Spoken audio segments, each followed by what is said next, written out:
Olá pessoal, tudo bem? Estamos aqui de volta para mais uma aula sobre direito de família com o tema união estável. Vamos falar, aliás, não só da união estável, mas também de outros relacionamentos que vêm sendo aí tratados pelo direito com alguns efeitos para observar quais devem ou não ser considerados como tal. Bom, para falar de união estável, pessoal, a gente tem que primeiro tentar entender o que é que significa essa expressão, né? A união estável, a expressão união estável aparece pela primeira vez aqui no nosso direito na Constituição Federal de 88. Antes disso, no Código Civil anterior, que era o Código de 16, não havia reconhecimento de validade jurídica para relações, né, ainda que duradouras ou contínuas entre duas pessoas, se não houvesse a constituição da família por meio do casamento. Mas a Constituição de 88, lá no seu artigo 236, parágrafo 226, desculpa, parágrafo 3º, depois de dizer que a família é a base do Estado, que o casamento civil constitui a família, diz no parágrafo 3º que é também reconhecida como entidade familiar a união estável, né, entre duas pessoas, na interpretação dada pelo Supremo após a ADIM 4.277, sobre a qual também já comentamos em aulas anteriores.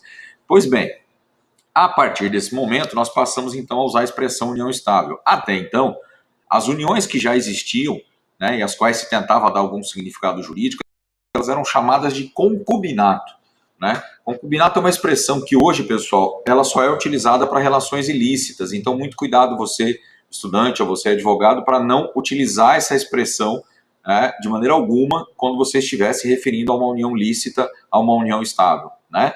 Tome muito cuidado com isso. Hoje a gente observa isso no artigo 1727 do Código Civil, né, que configura como uma relação ilícita, né, aquela que hoje a gente chama de concubinato, que antigamente se falava concubinato impuro, né, e o concubinato puro era o que hoje nós chamamos de união estável.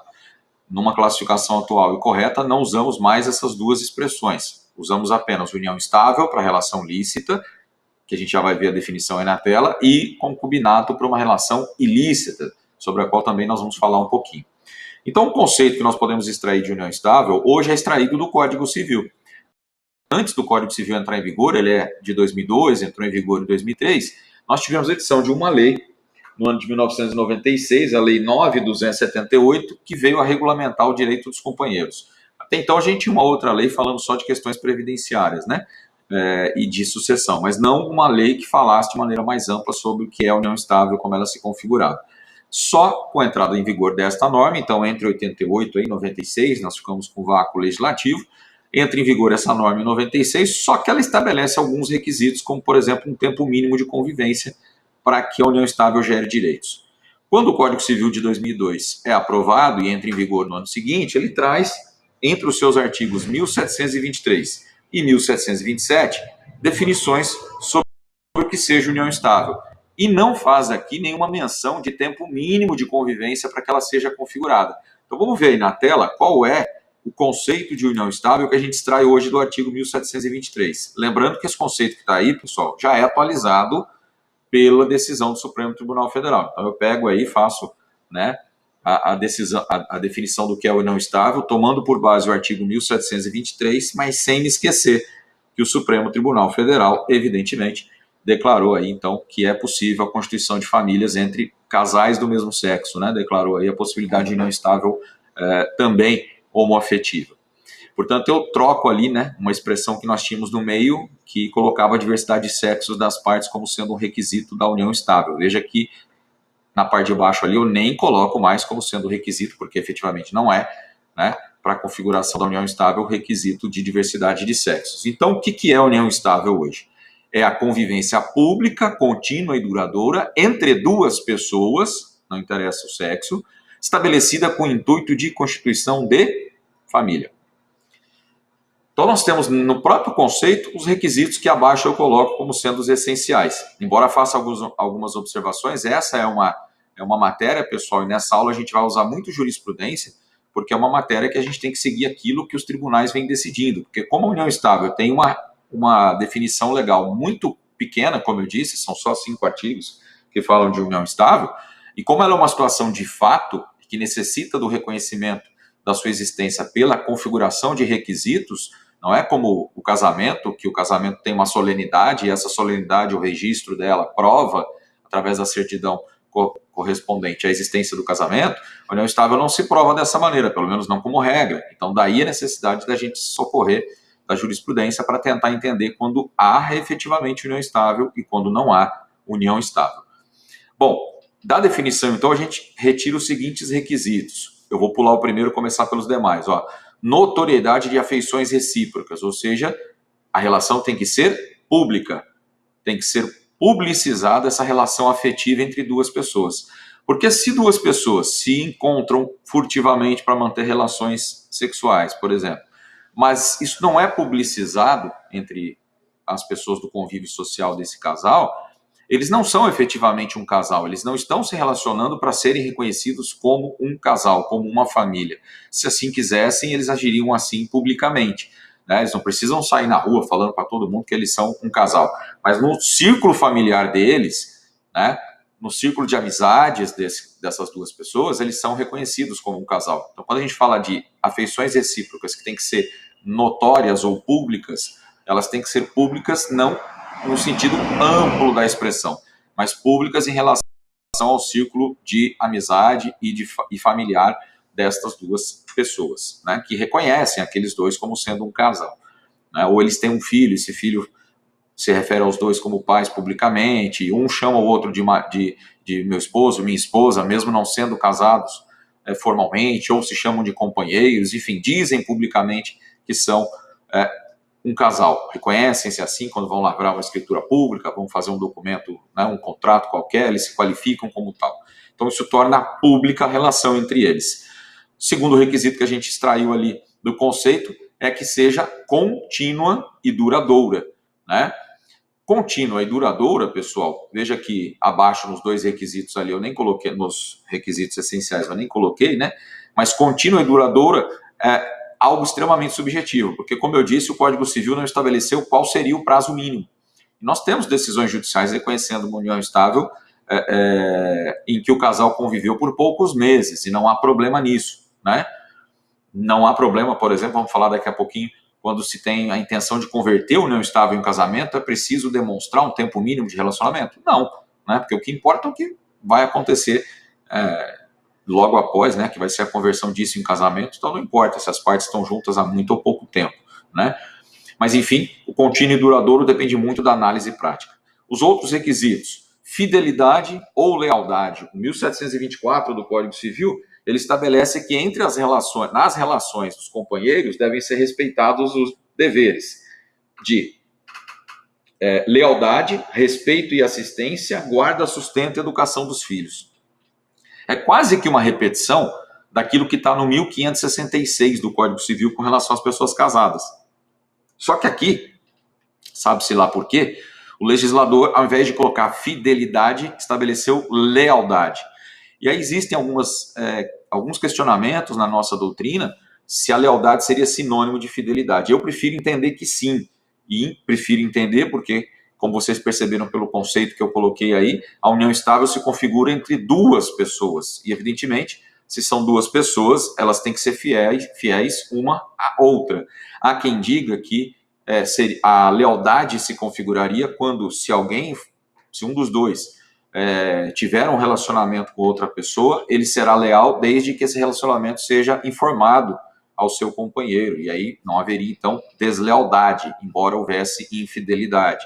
Mas do ponto de vista prático, que a gente tem visto aí nos julgados correspondentes, até para eventuais questões de indenização, é a equiparação das palavras lealdade e fidelidade, como eu fiz aí na tela que eu estou mostrando a vocês. Mas há essa linha doutrinária que defende a diferença entre ambas as expressões, até porque se pergunta por que é que o legislador não escreveu aqui fidelidade, Se era para ser realmente a mesma coisa, por que ele não usou a mesma palavra? Realmente dá para se discutir isso daí. Mas o principal requisito, pessoal, que é que eu coloco aí na letra E, é o intuito de constituição de família. É isso que vai diferenciar a união estável de um namoro, por exemplo, ainda que esse namoro seja prolongado, como a gente vai falar ao final da aula, com a nomenclatura de namoro qualificado. Ora, o que faz com que uma relação entre duas pessoas deixe de ser um simples namoro para ser uma união estável, para ser equiparada a um casamento, é a intenção desse casal de constituir uma família. Isso quer dizer a intenção de ter filhos? Não necessariamente, mas o fato de a vida dos dois passar a ser uma coisa só, que é o que a gente vai lá no 1511, quando começa o Código a falar de casamento, direito de família, ele diz comunhão plena de vida. Quando aquele casal estabelece uma comunhão plena de vida, mesmo não estando casado civilmente, eu tenho a configuração de uma união estável.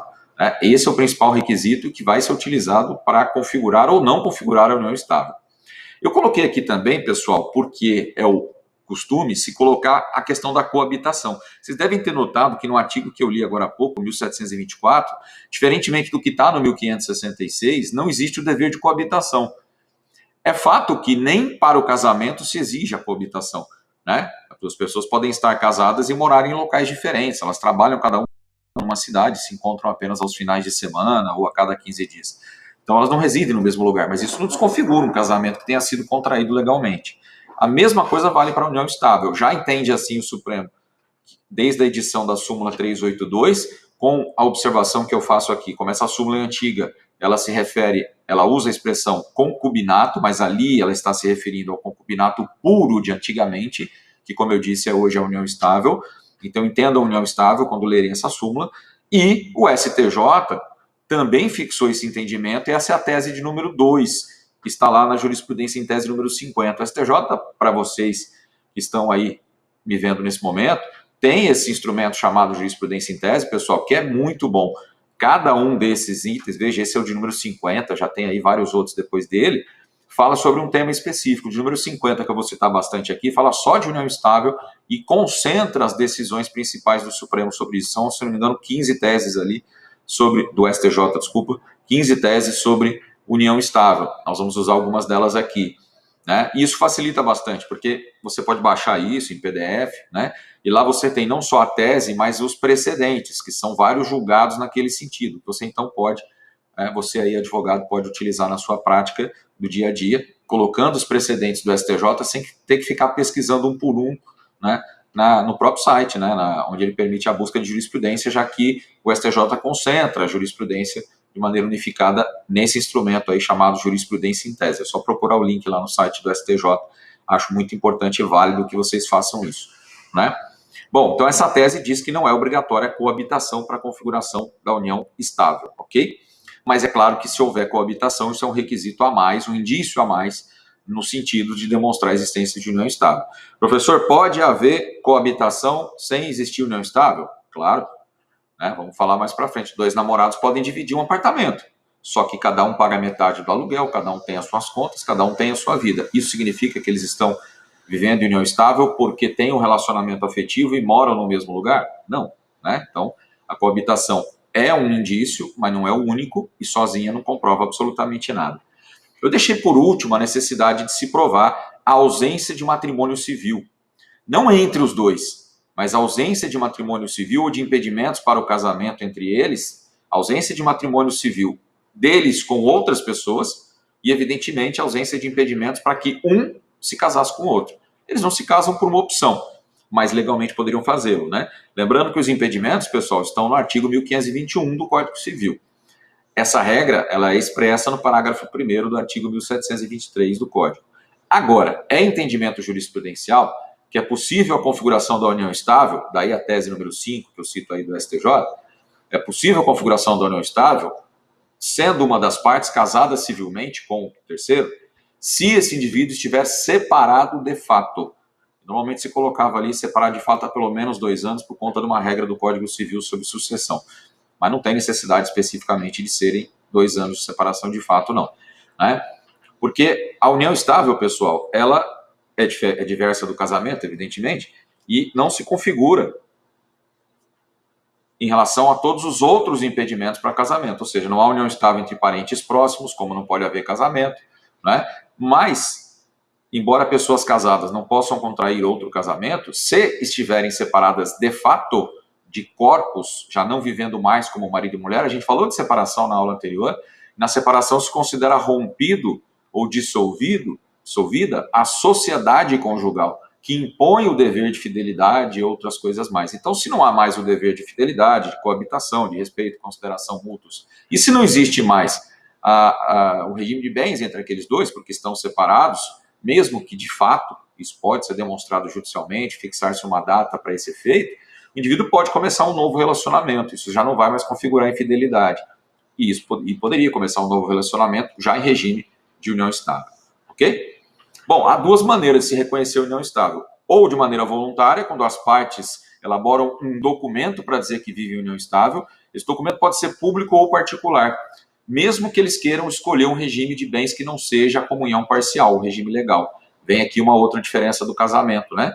Quando a gente estudou casamento, a gente viu que para que os noivos possam escolher um regime que não seja o da comunhão parcial de bens, eles obrigatoriamente têm que fazer uma escritura pública, que significa ir a um cartório de notas para, através de uma escritura chamada pacto antinupcial, escolherem o regime que querem adotar. Mas, no que diz respeito à união estável, não. Artigo 1725 do Código diz assim, ó, na união estável, salvo o contrato escrito entre os companheiros, contrato escrito, diz o Código Civil, né? Aplica-se às relações patrimoniais no que couber o regime da comunhão parcial de bens. Então, o Código aqui não faz menção à necessidade de escritura pública, e nós não podemos interpretar isso de maneira extensiva. Então, quando ele diz contrato, está se referindo a contrato particular. Mas posso fazer o reconhecimento por escritura pública? Claro que sim. E na escritura, já adotar o regime de bens que o casal desejar, né? O reconhecimento pode ser feito também judicialmente, pessoal, inclusive após a morte de um dos dois, né? Se não houve o reconhecimento formal antes do falecimento, vai ser necessário fazer esse reconhecimento dentro do processo, seja numa ação individual, que é a ação de reconhecimento de solução da união estável, para que se impinjam seus efeitos, seja no próprio inventário, né? Podem comparecer no inventário todos os herdeiros, por exemplo, para reconhecer que o falecido vivia em união estável com aquela pessoa que se apresenta ali como viúva, né? Como companheira e viúva. Nessa situação, então, a gente pode ter o reconhecimento nos próprios autos do inventário sem necessidade de outro processo. Mas se algum herdeiro questiona aquela união estável, não concorda com o reconhecimento dela, aí obrigatoriamente esse companheiro vai precisar entrar com uma ação de reconhecimento e dissolução da união estável. As duas coisas ao mesmo tempo, né, pessoal? Porque ele pede para reconhecer e já pede para aplicar os efeitos porque foi dissolvido. Ele pede para dizer reconhecer quando começou, quando terminou, e daí aplicar os efeitos relativos à partilha de bens, na maioria das vezes, né? Mas, como eu disse, se houver acordo entre todas as partes, não precisa de uma ação individual. Isso pode ser reconhecido no corpo do inventário e o juiz homologa, né, a partilha com o reconhecimento expresso das partes de que havia união estável do falecido com aquela que se apresenta como sua viúva, como companheira e viúva. Pessoal, é possível registrar união estável? É possível, não é obrigatória, porque, como eu já falei, a união estável se configura com a soma dos requisitos que a gente disse antes. Então, pouco importa se ela tem registro, se existe contrato escrito, se existe escritura pública. Isso não é obrigatório para configurar a união estável. Eu não preciso de um documento para que a união estável exista. Eu preciso de uma relação fática que se configure com os requisitos que a gente falou no começo. Pública, contínua, duradoura, com o intuito de constituir família. E entre pessoas que não são impedidas de se casar e que não são casadas com outros, né? Se eu tiver esses requisitos observados, aquilo é uma união estável, independente de ter sido reconhecido formalmente ou não. Tanto que, como eu acabei de dizer, ainda que não tenha sido reconhecido previamente, essa união estável pode ser reconhecida dentro do processo de inventário, né? Ou em ação autônoma após o falecimento de uma das duas partes, né? Ou mesmo com ambas vivas, mas elas se dissolvem, esse relacionamento entre elas, e aquela que entende que tem direito à partilha dos bens que o casal possuía, mas que estava registrado só em nome de um, por exemplo, pode entrar com uma ação para reconhecer e dissolver a união estável e, portanto, ter direito à partilha dos bens. Ok? Bom, quanto ao via de consequência, se não é obrigatório nem ter reconhecimento formal, que dirá registro disso, né? Mas, pessoal, em 2014, como vocês estão vendo aí na tela, o CNJ, o Conselho Nacional de Justiça, editou o provimento 37, permitindo o registro de uma escritura pública reconhecendo a união estável ou uma sentença declaratória de união estável. Declaratória de união, de reconhecimento ou de dissolução e de extinção. Mesma coisa para a escritura, que pode ser de reconhecimento ou de extrato da união estável depois, que também pode ser feito por escritura pública. Se a união for reconhecida formalmente, então, por meio de uma escritura pública ou por sentença judicial, uma ou outra, a sentença ou a escritura, podem ser levadas para registro no cartório de registro civil das pessoas naturais. Qual deles? O primeiro cartório de registro civil da comarca em que os companheiros têm ou tinham, se a ação foi de dissolução, domicílio, onde foi o último domicílio deles, né? Via de consequência, como vocês estão analisando aqui, é óbvio, vocês estão vendo aí, aliás, é óbvio que se a união estável for reconhecida por contrato particular, não se admite o seu registro. Eu faço aqui a menção também aos itens das normas de serviço aqui do Estado de São Paulo, aplicáveis aos cartórios extrajudiciais, que repetem a previsão do provimento aí do CNJ, né? Mas tanto uma como a outra deixam claro que esse registro é opcional. Quero deixar claro aqui, se você, por exemplo, vive união estável, adquire um bem e quer que conste que você vive união estável na escritura de compra e venda, e quer que essa informação conste na matrícula do imóvel, para que conste que você e a sua companheira adquiriram juntos como companheiros, não há necessidade de provar a união estável e nem de apresentar a certidão de união estável para o registrador, nem para o tabelião de notas. Basta que isso conste na escritura que o registrador tem que fazer o registro da escritura normalmente, até por conta da fé pública do tabelião, que ouviu as partes, colheu delas essa manifestação de vontade, então não cabe questionar isso para efeito de registro, e nem exigir um registro que por lei não é obrigatório. Aliás, o registro da união estável, por lei, ele não é obrigatório e sequer ele existe, né? Isso foi uma criação do CNJ para tentar, digamos assim, dar uma cara de formalidade, uma forma mais palpável para as uniões estáveis, né? Através de uma certidão de registro de união estável. Sempre, então, eu tenho que procurar, digamos, uma cidade que não seja a comarca. As pessoas moram numa cidade pequena, mas a comarca é a cidade maior ao lado. Elas, muito embora possam fazer escritura no cartório da cidade em que elas moram, vão ter que levar para registro no registro civil da comarca. E se houver mais de um lá, tem que ser sempre no primeiro. Por quê? Porque pela lei de registros públicos, só o primeiro cartório da comarca de registro civil de pessoas naturais tem o livro E, que é onde o provimento, né, do CNJ e aqui de São Paulo também mandam registrar essa união. E aí eu passo a ter então uma certidão, né? O cartório vai emitir uma certidão de registro de união estável. A pergunta que se faz aqui é a seguinte: vamos imaginar então que eu tenha registrado a minha união estável, né? Fiz a escritura pública e depois nós levamos para registro no cartório de registro civil competente. Se um dos dois quiser contrair casamento com outra pessoa, não aquela com quem ele tinha uma união estável registrada, obrigatoriamente ele vai ter que cancelar essa união estável, ou seja, fazer uma outra escritura para dissolver a união estável, ou pedir o reconhecimento disso em juízo, para registrar isso primeiro, para só depois poder contrair casamento? Não, não é necessário. Não é necessário cancelar primeiro esse registro de união estável para só depois poder contrair casamento. E por quê? Porque o casamento se sobrepõe à união estável, né? É uma relação formal. Para me casar, há impedimento de casamento se eu tiver uma união estável reconhecida com outra pessoa? Não. Eu posso terminar a união estável com uma pessoa e imediatamente me casar com a outra. Automaticamente, me casando com uma pessoa, aquele registro de união estável que eu tinha tem que ser cancelado. Apresentando a certidão de casamento, perde o efeito o registro da união estável anterior, se com terceira pessoa. Se com a mesma, se eu só vou ter ali uma sequência de convivência dessas pessoas para eventualmente elas comprovarem aí para algum efeito de divisão de bens, enfim, no caso de dissolução dessa relação mais para frente, que já estavam juntas há mais tempo, né? Mas se houve a contração do casamento com outra pessoa, então eu desconsidero o registro anterior. Não é obrigatório dar baixa no registro de união estável para contrair casamento, ok? Ou seja, o registro é uma formalidade que não é necessária, né? É apenas uma opção que as partes têm se quiserem ter uma certidão demonstrando efetivamente a existência da união estável. Mas é bom lembrar que, mesmo tendo esse registro, isso não significa que eu não tenho, num eventual processo judicial aí, depois do falecimento da minha companheira, por exemplo, se os herdeiros, que não são meus herdeiros também, não concordam em reconhecer essa união estável, isso não quer dizer que só porque eu apresentei essa certidão, esse registro, principalmente se a data dele é bem anterior à data do óbito do meu companheiro ou companheira, isso não comprova que no momento em que ele faleceu, eu ainda vivi união estável com esse indivíduo, porque como é uma situação de fato, a união estável poderia ter sido dissolvido sem que se tivesse levado isso lá para o registro, né? Então vai ser necessário do mesmo jeito fazer a prova, entrar com o processo para provar que a união estável continuava existindo no momento do óbito. Então o registro, a escritura, o contrato particular não vão desobrigar a prova judicial. Claro, vão ser um indício muito forte aí de que a união estável realmente existia, mas não necessariamente que ela continuava existindo até que a pessoa em si tenha falecido, por exemplo. Ok? O que tem que constar na escritura para ela poder ser registrada? Bom, eu enumero aí no material para vocês, né? Se vocês observarem, são exatamente as mesmas informações que a gente consta numa certidão de casamento, né? Então eu preciso ter os mesmos dados, porque o registro, né?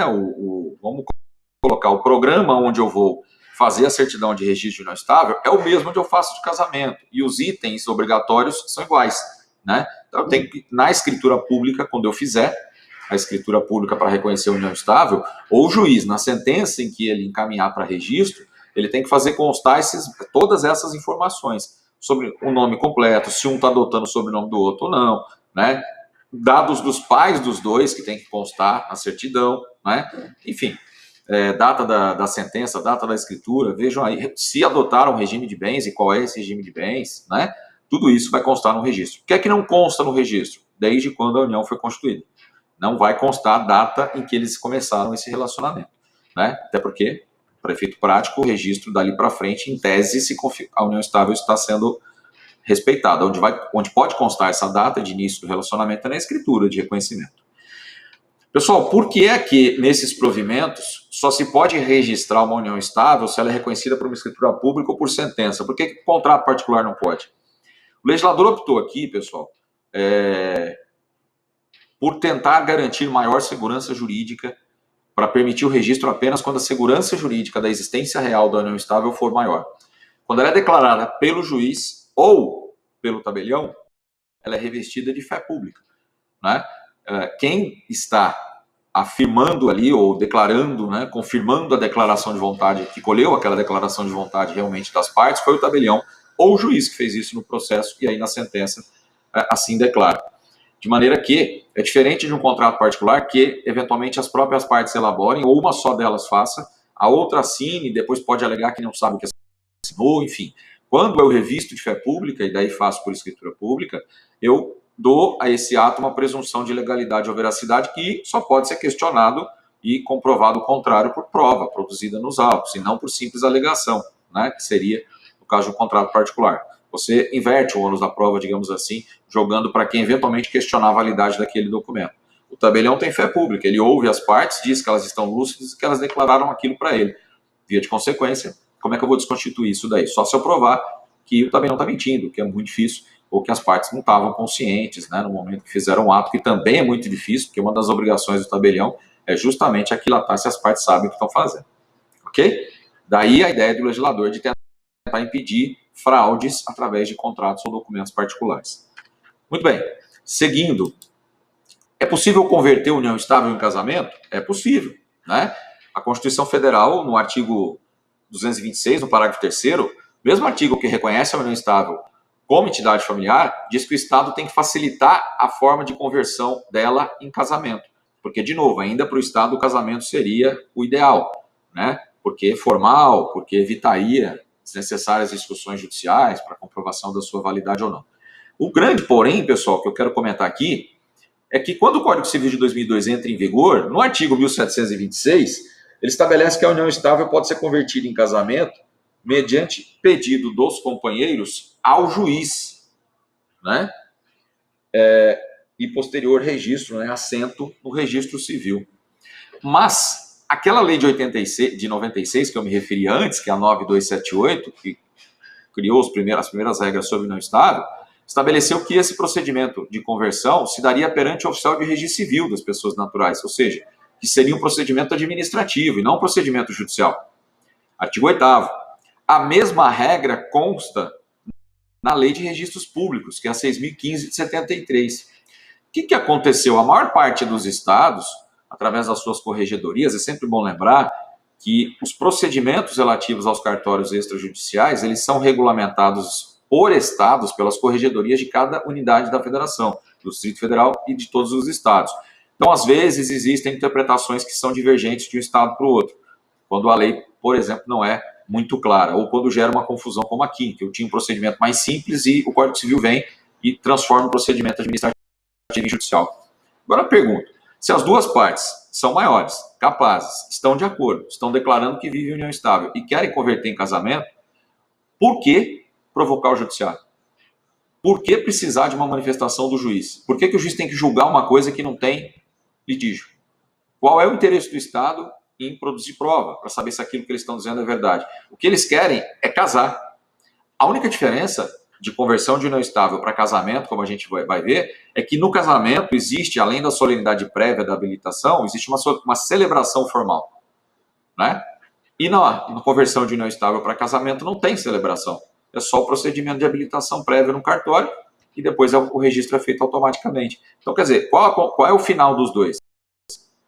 Fazer com que as partes estejam casadas. Se elas querem se casar e estão declarando isso, para efeitos legais, pouco importa se elas estão convertendo uma união estável em casamento ou casando de maneira direta, né?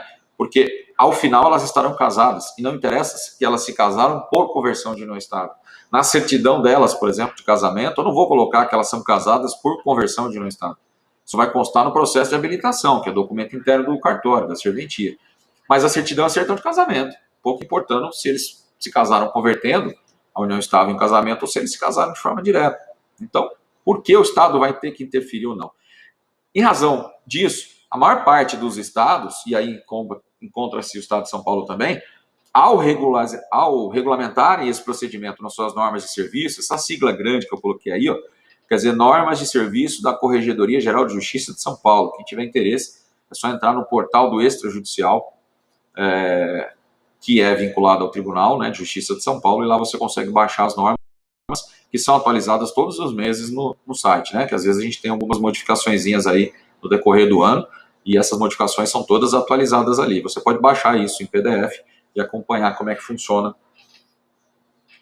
a regulamentação dos cartórios extrajudiciais. Para quem tiver interesse em prestar concurso na área, isso é obrigatório. Ler, conhecer bem essas normas de serviço aí.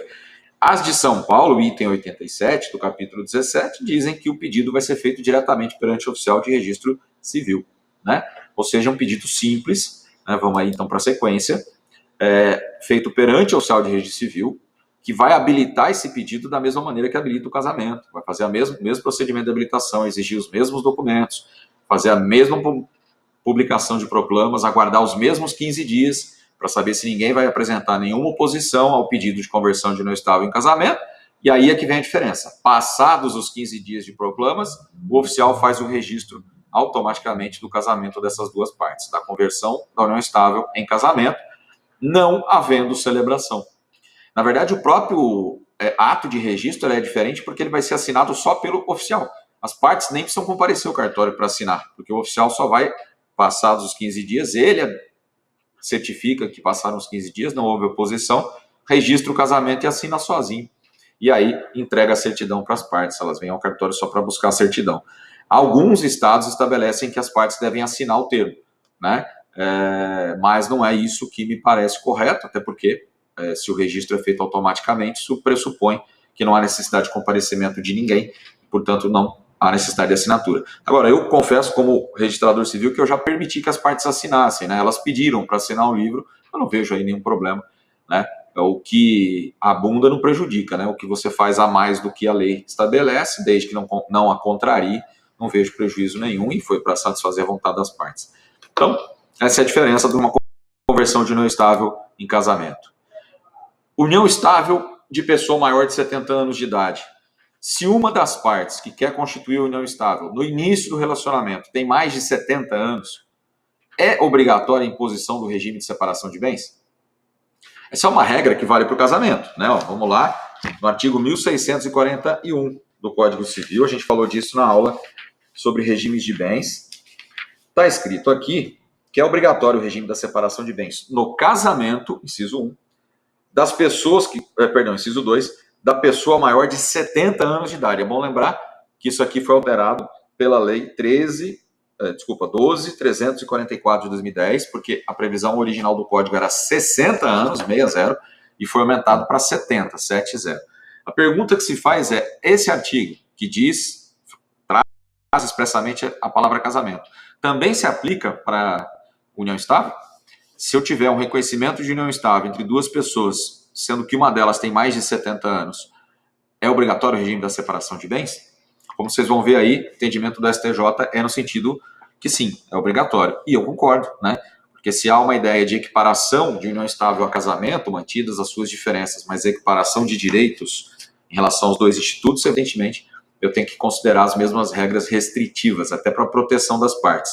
Então essa é a tese número 6, fixada aí no Jurisprudência em Teses de número 50 do STJ. E vejam que são vários os julgados, né, de cima para baixo, os mais novos aos mais antigos, das duas turmas de direito privado, terceira e quarta, e principalmente da segunda sessão, que é quando houve essa uniformização da jurisprudência. Porque o STJ funciona assim, né, pessoal?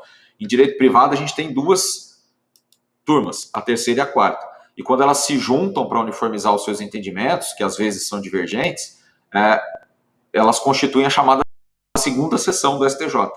E aí, quando a segunda sessão julga, uniformiza o entendimento e ambas passam a julgar todos os processos de maneira igual. Como vocês viram aí na tela, esse entendimento da aplicabilidade e da separação obrigatória de bens, a união estável, quando uma das partes tem mais de 70 anos de idade, já foi uniformizado na segunda sessão, né? Vamos voltar para a tela anterior aí que eu mostrei para vocês, ó. Ali, ó, primeiro precedente, então, dentro de um recurso especial, né, o embargos em recurso especial, por isso o ERESP, do Estado do Paraná, julgado em 2015 pela segunda sessão, número 1.171.820 do Paraná, ok? Muito bem, vamos seguir então agora para a parte final da aula, a gente falar de outros tipos de uniões, né, que não equivalem à união estável, é importante falarmos disso. Primeiro, o concubinato, né, eu falei desde o começo que a palavra concubinato já foi usada como sinônimo de união estável, e por muito tempo, né, até a entrada em vigor desse código, desse Código Civil, ainda tinha quem usasse a mesma expressão, embora me pareça que ela já era equivocada, no mínimo, desde a Constituição de 88. Uma dessas outras uniões, então, o concubinato, ele ainda existe, mas como diz o 1727, ele se configura quando eu tiver uma relação não eventual entre duas pessoas, que significa contínua, mas entre duas pessoas que são impedidas de casar uma com a outra. Ou porque já são casadas, ou porque existe entre elas parentesco próximo. É por isso que a gente divide em dois tipos o concubinato. O adulterino, que é quando uma pessoa casada passa a ter uma relação uma relação contínua com outra pessoa, aí eu tenho um concubinato adulterino, ou incestuoso, quando as partes podem nem ser casadas com outras pessoas, as duas são solteiras, só que elas não podem se casar porque são parentes próximos, o pai, filho, o avô e neto, tio e sobrinho, exceto a hipótese, né, de exceção que a gente já falou, que isso poderia ser permitido, enfim, né, esses tipos de relacionamentos que a lei não permite que se transformem em casamento, se as partes começam a viver juntas, achando que aquilo vai configurar a união estável, estão equivocadas. Vejam que eu cito aqui uma série de precedentes para demonstrar, pessoal, que essa é uma relação ilícita, e se é ilícita, nenhum direito pode, evidentemente, derivar desse relacionamento.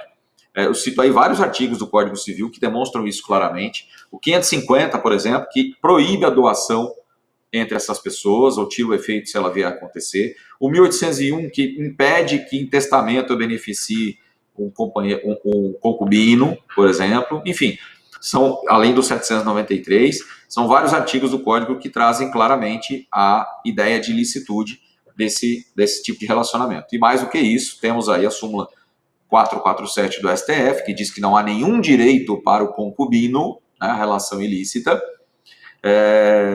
e a jurisprudência aí do STJ, que diz que é inviável concessão de indenização à concubina que mantinha relacionamento com o homem casado, uma vez que essa providência daria ao concubinato uma proteção maior do que a conferida ao casamento ou união estável. Veja, a pessoa tentou aqui, como não se reconheceu a validade do relacionamento que ela tinha, ela tentou um pedido de indenização por danos morais e materiais por ter sido enganada pelo homem casado, né? E nem isso o STJ entende que cabe, porque essa é uma relação totalmente ilícita e, via de consequência dela, não pode derivar nenhum direito. Claro que, antes que alguém aí já esteja se perguntando, pessoal, existem situações práticas em que você pode considerar, e essa é uma tese que vem sendo levantada aí, embora eu tenha algumas restrições sobre ela, mas já vi decisões nesse sentido, decisões que a gente pode até entender o porquê. Tem-se dito que se uma das partes, aquela prejudicada, ela desconhece a ilicitude do relacionamento, porque não sabe que a outra é casada, né, poderia existir aí uma união estável putativa, e ela então poderia ter algum direito porque é parte inocente, tentando aplicar analogicamente o conceito de casamento putativo, né, para gerar efeitos nesse relacionamento. Não há decisões do STJ, por exemplo, a respeito do assunto, como vocês viram aí, pelo contrário, o STJ não aceita uniões que sejam paralelas, por exemplo, vou falar isso agora também, né?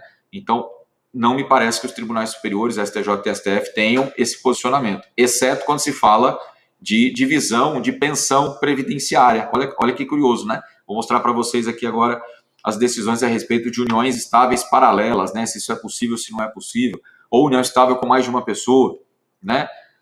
Claramente o STJ não tem aceito isso, a tal da poliafetividade, com todo o respeito àqueles que defendem e entendem o contrário, né? A poligamia, que é o indivíduo manter relacionamento com mais de uma pessoa, independentemente do sexo de cada uma delas, que é uma prática que é até comum em algumas regiões da África, do Oriente Médio, especificamente comunidades aí islâmicas, né? E também nos Estados Unidos, numa determinada religião, deixando claro aqui, uma linha fundamentalista de uma religião que já defendeu isso, a religião mórmon, que já não mais o faz, mas existem fundamentalistas que fundaram uma outra linha religiosa aí em Utah, nos Estados Unidos, que ainda tem essa possibilidade considerada válida, né? Inclusive há famílias que são dessa comunidade que conseguiram decisões judiciais para reconhecer a validade desses relacionamentos. Tem até um programa, uma série, né, que passa no canal de TV a cabo exatamente desse indivíduo que conseguiu essa decisão judicial recentíssima para validar o casamento dele com, acho que são 3 ou 4 esposas que ele tem, e essa série fala desse relacionamento e fala de como ele convive com essas mulheres. Eu não sei como é que ele aguenta ter 3 ou 4 mulheres, não é fácil não, né? Mas enfim, no Brasil, me parece claro, por isso que eu coloco em vermelho, nós temos um sistema que é monogâmico, né? Ou seja, o Código Civil estabelece mais de uma vez a monogamia. Falei disso lá atrás, quando a gente começou a falar de casamento, né? Por quê? Primeiro, porque casar-se com mais de uma pessoa é bigamia, é crime pelo Código Penal. O segundo casamento, ou casamento com a segunda pessoa, é nulo pelo Código Civil, artigo 1548. Ora, então é ilícito civil e ilícito penal manter relacionamento, né, ou constituir uma família com mais de uma pessoa. Para mim, isso claramente demonstra que o sistema é monogâmico, que nós temos o princípio da monogamia aqui no Brasil. E o STJ aplicou isso, pessoal, ao dizer que não há viabilidade entre uniões estáveis simultâneas ou paralelas. A mesma pessoa tem união estável com mais de uma, né? Ainda que eu queira, e algumas pessoas dizem, não, mas são coisas diferentes. Duas uniões estáveis em que uma mora numa casa, outra mora na outra, e aquela união poliafetiva em que todos moram na mesma casa. Para mim, o raciocínio é exatamente igual. Mesmo que haja, sim, diferenças práticas entre as duas questões, o raciocínio é o mesmo, porque são uniões estáveis com pessoas distintas e haveria paralelismo de relações, que o STJ diz que não é possível, né? Temos aí todos os precedentes citados na tela para vocês. Quem quiser pode, por exemplo, ingressar no site do STJ, colocar essa numeração aí, que vocês vão verificar, vão baixar a íntegra desse julgado. Não há nenhum julgado ainda reconhecendo a validade disso. Exceto, como eu falei agora há pouco, né, e aí que é curioso, para efeito previdenciário. A gente tem decisão até do STF, né, que validou decisões do STJ dividindo pensão previdenciária entre duas pessoas, entre a esposa e a outra pessoa com quem o indivíduo se relacionava também de maneira contínua, duradoura e pública, né, usando o raciocínio que eu falei agora da putatividade das relações, a união estável putativa. É curioso, né, mas se a gente fizer uma pesquisa a fundo, nós só temos decisões nesse sentido quando se fala de pensão, de previdência pública. Mas não tem nenhuma decisão, né, do STJ e do STF. Né? De primeira instância, você pode encontrar várias. De segunda instância, talvez alguns tribunais. São Paulo, eu não me recordo de ter visto isso. Mas pode haver. Rio Grande do Sul, por exemplo, é comum, que é um tribunal, digamos assim, vanguardista, né? Um tribunal que vem sempre à frente dos outros. É possível que vocês encontrem decisões nesse sentido, mas do STJ não tem nenhum, né? Como vocês viram aí, a tese fixada pelo STJ é exatamente no sentido contrário ao reconhecimento de uniões estáveis entre mais de duas pessoas ou paralelas, né? Para mim, o raciocínio leva à mesma conclusão. Ok? E, por fim, vamos falar um pouquinho de namoro qualificado. Você já ouviu essa expressão? Bom, hoje existem várias coisas diferentes, né? A pessoa fala lá que tem o peguete, o crush, né? Depois vem o namorado, depois vem o namorado qualificado, o companheiro em união estável e, por último, o casamento, né? Ora, a gente precisa entender, pessoal, que existe um liame muito tênue entre o que é um namoro qualificado e o que é uma união estável. O namoro qualificado é, digamos, uma etapa que antecede o casamento e a própria união estável, né? Porque é evidente que duas pessoas, antes de decidirem constituir família, elas começam um relacionamento por conta de um afeto existente entre elas. E este relacionamento vai progredindo, pode se transformar numa união estável, e daí em um casamento, ou do namoro eu posso diretamente ir ao casamento. Não precisa necessariamente evoluir para a união estável. Mas, às vezes, há muitas questões em que determinadas pessoas confundem as duas coisas. Pensam que uma relação que é prolongada de namoro, só por isso já significaria uma união estável. E não é. Nós vemos aí namoros de 5, 6, 10, 12, 15 anos, né, antes das pessoas se casarem, e que nunca foram união estável, porque cada uma continua morando na sua casa, cada uma continua tendo a própria vida, não há comunhão de interesses entre eles até que eles resolvem casar, né? E exatamente isso que eu coloco para vocês aqui, numa decisão do STJ de 2017, nas palavras do ministro Luiz Felipe Salomão, da 4ª turma do STJ, o namoro qualificado, gente, seria então um relacionamento que se prolonga pelo tempo, né, por muito tempo, é público e duradouro, o namoro geralmente é público e duradouro, como é a união estável, só que a diferença é que não há entre o casal a intenção de constituir família. Ou seja, não existe cumplicidade e solidariedade no sentido de que não existe um projeto de vida comum. Cada um tem a sua vida, tem os seus projetos pessoais, e ainda que eles morem no mesmo lugar, isso não configura necessariamente união estável, como eu falei agora há pouco. Imagine a hipótese em que eles moram no mesmo apartamento, mas cada um paga metade do aluguel, metade da conta de água, metade da conta de luz, por exemplo, né? Cada um tem as suas contas pessoais, os seus empregos, os seus salários, eles simplesmente se relacionam entre si. E aí o que isso pode ser? O que eles buscam entre eles? Companhia, para satisfazer as necessidades sexuais, de companhia, de afeto, né? Mas eles não buscam ter uma vida comum entre eles. Pode acontecer isso, né? E vamos às palavras do ministro para a gente poder então encerrar a aula. A união estável demanda para sua conformação e verificação a reiteração do comportamento do casal que revela a um só tempo a comunhão integral e irrestrita de vidas e esforços, além da publicidade por um certo lapso significativo de tempo. Então, olha aqui, para ser união estável eu tenho que ter união contínua, duradoura, pública, mas também a intenção da construção de família, o comportamento dos dois como se fossem um só. Seguindo a leitura, não é qualquer relação amorosa que caracteriza a união estável, mesmo que ela seja pública, duradoura, mesmo que exista contrato escrito, era o caso aqui, eles tinham feito um contrato escrito, mas não era união estável, né? Mesmo que haja relações sexuais, eles podem até ter filhos, né? Morarem no mesmo teto, mas não têm intenção de constituir família, que é o mais importante. Não existe intenção de comunhão de vida, comunhão de interesses. Então, namoro por muito tempo não é sinônimo de união estável, né? E é sempre, como eu disse, uma questão de prova, da intenção de constituição de família. Claro que isso deriva de uma série de coisas. Se eu juntar um monte de fotos provando que em todas as festas eles estavam juntos, isso é união estável? Não.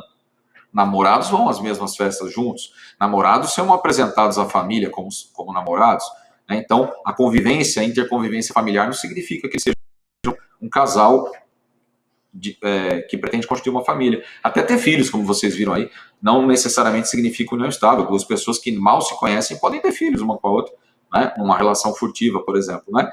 Isso quer dizer que elas vivem união estável? Isso quer dizer que elas querem constituir uma família porque tiveram filho? Não. É uma soma de fatores que pode constituir a união estável ou não. O mais importante desses fatores é provar a intenção de constituição de família. Tá ok, pessoal? Muito obrigado pela atenção, um grande abraço e até a próxima.